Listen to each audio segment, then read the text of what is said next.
காலை நேர பிரதான செய்திகள். செய்திகளின் ஊடாக நர்மதா சிறில் முதலில் தலைப்பு செய்திகள். நள்ளிரவு முதல் அதிகரித்தது எரிபொருள் விலை. காலாவதியான உணவுப் பொருட்களை காட்சிப்படுத்திய விற்பனை நிலையத்திற்கு எதிராக நடவடிக்கை. ஈரானின் பதிலடி, இஸ்ரேலுக்கு ஏற்பட்ட இழப்பு. இனி விரிவான செய்திகள்.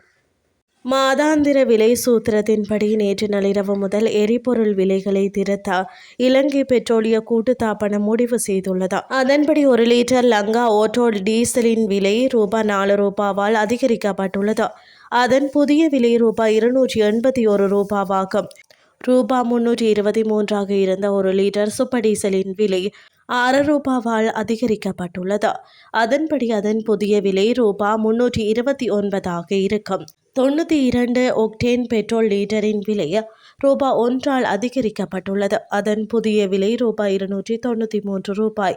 மண்ணெண்ணெய் மற்றும் 95 ஒக்டேன் பெட்ரோல் விலைகள் திருத்தப்படவில்லை என்று இலங்கை பெட்ரோலிய கூட்டுத்தாபனம் அறிவித்துள்ளது. அதன்படி 1 லிட்டர் மண்ணெண்ணெய் விலை ரூபாய் 182. 92 ஒக்டேன் பெட்ரோல் லீட்டரின் விலை ரூபாய் 340. மன்னார் பள்ளிமுனை பிரதான வீதியில் அமைந்துள்ள வர்த்தக நிலையம் ஒன்றில் மேற்கொள்ளப்பட்ட ஆய்வு நடவடிக்கையை அடுத்து காலாவதியான பொருட்கள் காட்சிப்படுத்தப்பட்டிருந்தமை கண்டறியப்பட்டுள்ளது. இதன்படி குறித்த விமான நிலையத்துக்கு எதிராக நடவடிக்கை மேற்கொள்ளப்பட்டுள்ளதாக தெரிவிக்கப்பட்டுள்ளது. கிடைக்கப்பெற்ற பொதுமக்களின் முறைப்பாடுகளுக்கு அமைய மேற்கொள்ளப்பட்ட ஆய்வு நடவடிக்கையை அடுத்து மேற்படி நடவடிக்கை முன்னெடுக்கப்பட்டுள்ளது. விற்பனை நிலையத்தின் காலாவதியான பொருட்கள் காட்சிப்படுத்தப்பட்டதன் அடிப்படையிலும், அழுகிய பழங்கள், மரக்கறிகள் விற்பனைக்காக வைத்திருந்ததன் அடிப்படையிலும், களஞ்சிய சாலை சுகாதாரமான முறையில் பேணப்பட்டமையின் அடிப்படையிலும் விற்பனை நிலையத்தின் மீது நடவடிக்கை மேற்கொள்ளப்பட்டுள்ளது.